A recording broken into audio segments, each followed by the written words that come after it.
1. Something happened at work that really shook me, took me by surprise, and I haven't been able to stop thinking about it. I just need a place to rent. I'll set the scene. English countryside pub where mostly only locals come in. I'm local too, born in the village. But having gone to private schools and having the parents I did, I grew up very sheltered and sounding posh. But that I can't help, right? I started as the only chef about a month ago, and it's my first job in the industry, so I'm still getting to grips with it. I've overworked myself a little since the start, so I've been pretty tired lately, which makes me more sensitive. The particular girl on the bar is always pretty stressed and grumpy, and I always just get aggressive vibes from her, which is heightened when I'm tired. It's a Friday evening like many others, many locals, mostly drinking from the bar, and not many food orders, easy for me. I just keep to myself mostly, slowly bumbling through the tasks I'm assigned. This one guy comes in at about 5:30 and starts drinking. By 8, he's properly drunk, and is singing dirty songs and being loud all over the place. I'm perfectly happy to be in the kitchen at this point, so no drama. At some point, I hear some enormous sneezes. Bear in mind, this is still COVID-19 lockdown, and he's just letting it rip. Some ladies comment on how loud his sneezes are and have a laugh. He keeps sneezing again and again as a joke, to the great delight of these ladies who are finding him hilarious. Myself, I don't really find their kind of humor funny anyway. If you know English pub humor, you know it's mostly over-the-top, vulgar, and often sexist. Not my thing, but hey, each to their own. At this point, I have to bring some teacups out to the kitchen to put them by the bar.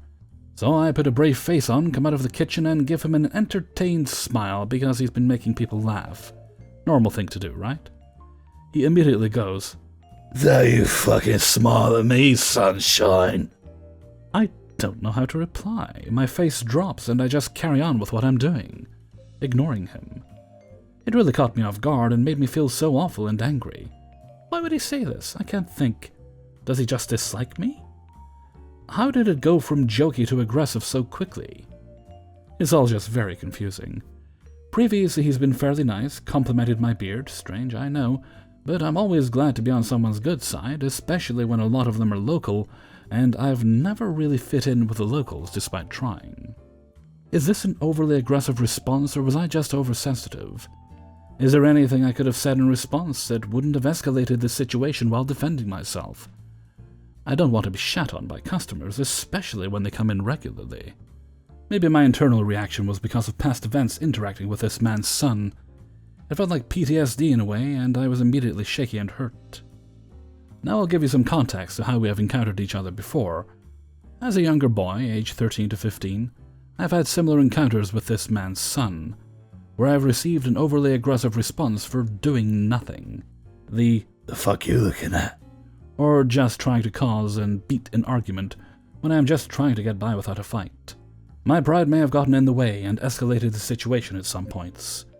I'll give you one example just for reference. It was a village summer fair, and me and my best friend were enjoying it. We went into the Moonwalk Bouncy Castle for a laugh. We got inside and having fun bouncing about, and oh no, this man's son, his friend and younger brother come in. They seem intent on ruining our experience. They keep sending their little brother over to bump into us so that they can come over and start a fight. I keep dodging out of the way, staying away from them. This seems to rile them up more, and they're effectively chasing us around. One of them pushes my friend, I push him away fairly gently, and get absolutely wiped out from this man's son. Shocked, offended, and hurt, I think I leave. It's just not worth it. This kind of experience happened a few times and led to this boy becoming someone I feared seeing. I hoped I would never see him again in my life, as he was the most horrible, aggressive, cruel, and spiteful boy I've ever met. Now I've met his father, and I can see that they're both awful, awful people, lacking morals, and unable to control themselves, exerting their power and aggression to get what they want. 2. I just need to rant. So I've worked at 3 different restaurants, 2 as a host and once as a server. So I've been hosting at this chain restaurant for around 2 months, and they are the most inconsiderate, deplorable, abysmal, abhorrent, unintelligent people I have ever been forced to interact with. The two problems I typically have are people seating themselves and people believing that children, by virtue of being smaller, eliminates them from human status when it comes to seating. No, I'm not crazy. Obviously, children are still human and still people. But just because they're smaller does not mean they should be eliminated from your head count. So today, a group comes in and tells me they have 4. Not 4 and a child, just 4. So the rest of the party comes in and lo and behold, they have an infant, so it's fucking 5. And they require a high chair. So, because of where I placed them, I was forced to seat this infant in a high chair directly outside of the kitchen. We were busy, so I could not seat them anywhere else because 1, we have limited capacity because of COVID, and 2, I would have impeded traffic somewhere else. Now this is a hazard because of the high traffic and the risk of servers possibly dropping objects directly onto the children, which would then be a restaurant liability. This specific infant grabbed the server's pants and made him spill drinks on one table too. The owner brings my mistake to my attention and I quickly apologize, but it was too late. Every single server in the restaurant was livid with me. One server even instructed me to either go back into training or set up a mock restaurant in my house and practice how to seat. Seriously. Typically when people say X and a child, I'll say, so that's actual amount. Or wait for the actual amount is X, just so they can be subtly encouraged to stop that shit. But this woman looked me dead in the eyes and said, 4! Not even 4 and a child. Moreover, even if a child is small with the booster seat or high chair, they typically end up taking up the same amount of space as an adult anyway. Now, I'll gladly take responsibility and acknowledge my mistake, but this has been an ongoing issue at every restaurant I've worked at. And had I known that these people actually had 5, I would have sat them somewhere else. 4 and a child as fucking always has been and always will be fucking 5. Thanks for taking your time to listen to this, though.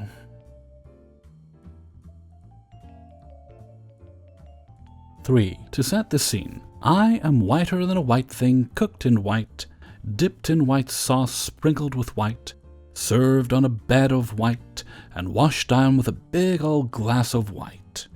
I'm pretty darn white is what I'm saying.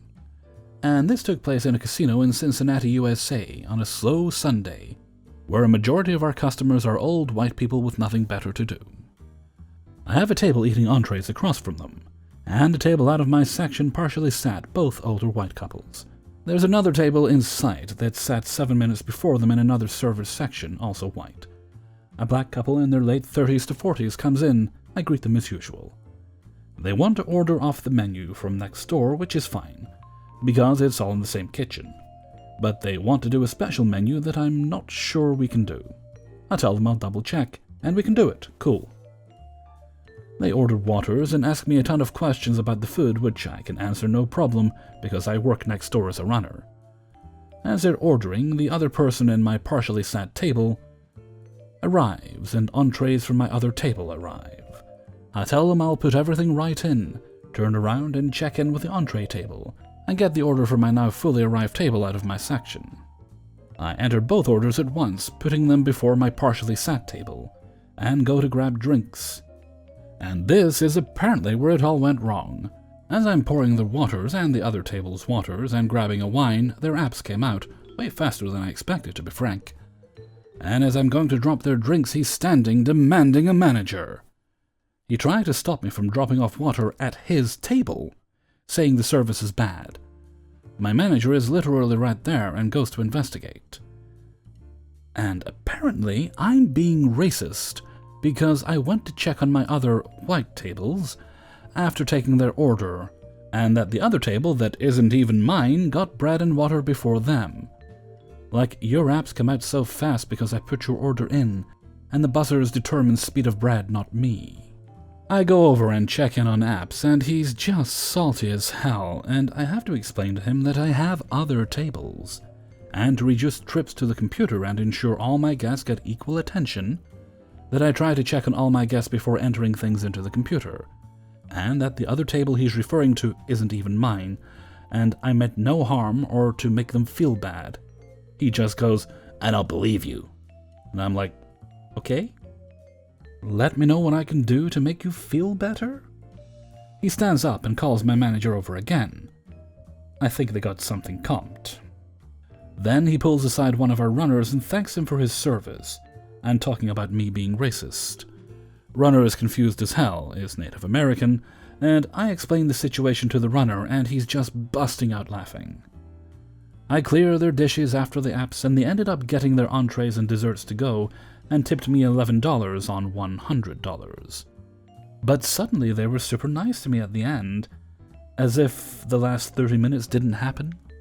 I get that right now racism is a hot goddamn topic, but I just felt defeated. This guy who didn't know me at all thought I was being racist over bread and timing, and I'm like, I'm 25, I don't even have the energy to make it through this shift, let alone muster up some ancestral racism. Like, I just want to bring you food that you like. The only bias I have against you is being annoying as fuck and making me find my manager 3 times. 4. I worked at a restaurant ages ago with a man I'll call Tom. He worked days and I worked nights, but seemed like a nice guy. The thing about Tom is that he was morbidly obese. I say that not to mock him because it's important to the story. One weekend I picked up a day shift. Tom was working and he had the section next to me. We had over an hour wait for a table and we were in the weeds up to our eyeballs. Not far into our shift, the air conditioner went out. It was already a hot day, so with all those people and with us rushing around, it warmed up quickly. I was on my way to the kitchen when a table flagged me down. It was not my table, but I stopped anyway. The man demanded a manager and I asked what was wrong. He pointed to the end of the table, where I could see it was wet. I grabbed the clean towel from the back of my apron ready to wipe it, but he stopped me. Do you know what that is? Water, No, it's sweat. That tub of lard of a server has been dripping sweat on our table. When he delivered our food, he also delivered that. I had noticed that Tom was sweating profusely as he ran around, more so than the rest of us. I myself was sweaty, but it wasn't so bad that I couldn't hide it from my tables. Tom wasn't so lucky. This is disgusting. I had to agree, but at the same time I felt bad for Tom. It wasn't his fault the air was out, and it was super hot inside. I apologized and went to get the manager.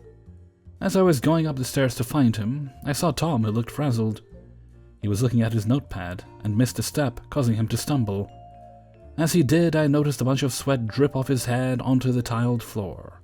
Ugh. The manager looked like he wanted to cry when I told him about Tom's table.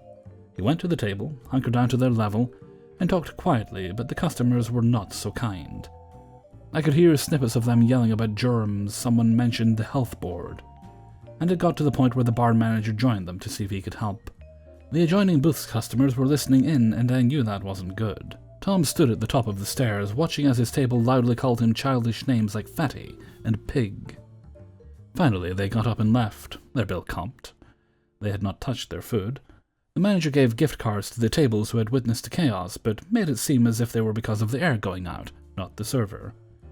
At the end of our shift, Tom went into a meeting with the managers. He handed in his stuff and quit. He was so mortified by what had happened. They begged him to stay. He'd been there years. But he was so embarrassed he simply refused and left without another word. A year later, Tom returned to the restaurant. He had lost over 130 pounds and looked like a totally different man. He told us that day had been his wake-up call. He'd not only gone on a diet, but had gone back to school and was on his way to doing something. I can't recall what field of work he was studying, so he'd never have to wait tables again. He even showed off a tattoo he had gotten on his arm. It was a pig wearing an apron, holding a heavy tray of food. The pig was struggling with the weight of it, and it was sweating. He said the tattoo reminded him of where he'd been and where he'd never go again. All these years later, I barely knew Tom, but I'll surely never forget him. 5. I work as a bartender at a seafood place, which has recently come under new ownership and taken steps to improve itself. One of the most recent changes is a new and improved, if I'm being totally honest, menu, wherein a large number of items from the previous menu remain. Cut to the shift in question. The closing cocktail server comes over multiple times to complain about a customer who, in turn, has complained about everything since they came in the door. She's had a long night. I've already agreed to cut her early and take the floor to make a little extra money. So I just tell her to get her shit done and get out, and I'll finish up the table. I head over to check up on the foretop of middle-aged to older ladies. They have cocktails that I've poured and dinner menus already. And before I can even get a greeting out, I'm met with, "These menus are new. I hope not much else has changed." I've been half-heartedly listening to these old bags give my server grief up to this point, and I'm heading into the situation fully prepared to deal with it. I live for this shit. You literally can't break me. Yes, ma'am. We have recently begun making an effort to improve the food we serve here, and if I may say so myself, the quality of product and recipes have increased greatly since the menu change. "Did you work here before the change?" "No, ma'am." "Well then, you don't know." Got me dead to rights, sir. There is no possible way that I ate at this establishment before my employment, so I would be completely incapable of commenting on food quality before I started working here. The food was shit beforehand, by the way. I know because I didn't spring into existence the moment I filed my paperwork and put on the uniform. I skip any further argument on the matter. What can I get you ladies for dinner tonight? "The grilled salmon here used to be pretty good, I'll have that, but I'd like extra lemon butter on the side." I'm not sure we're carrying the lemon butter anymore, ma'am, but I'll be happy to find out for you. And include it with the meal if we do. "I said extra." "Yes, ma'am, I will make sure you get extra of the sauce, if it is available." "And I'll take the grilled vegetables on the side." "Yes, ma'am."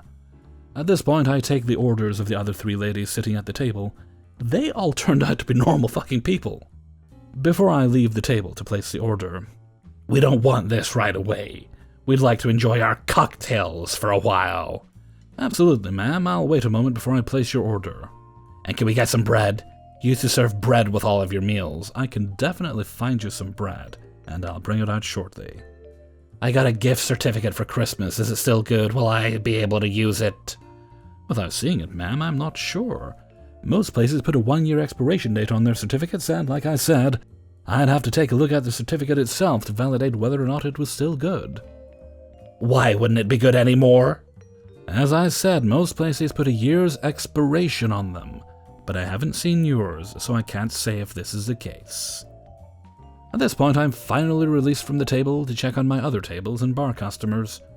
I return with bread shortly, and again later with the first course, soups and salads. "Excuse me, our bread is cold. It came out this way." "Now I know it isn't, as I pulled it from the bread drawer myself and cut it from whole loaves myself. Regardless, I offer to take the basket from them and bring another out, which I assure them will be warm. They indicate they would like to keep the bread and simply have more, which is of course fine with me. Between the initial server's experience and mine, I have figured out that this lady is being difficult simply to be difficult. And I don't fucking break. I return from the kitchen with a second basket of bread, one that I've had the cooks microwave for 25 seconds or so, and drop it off. They seem satisfied. Entree time. I come out of the doors with their 4 entrees and place them on a tray jack. Complainer lady is seat 1, so I place her food first. Here we have a grilled salmon with extra lemon butter sauce and grilled veggies. I drop the rest of the plates and check to see if they need anything else before leaving the table again. I check on my other tables, make a few drinks, and do the first check back on the table. Seat 1 complainer points at her veggies and says, "These are supposed to be grilled veggies, and this is just broccoli.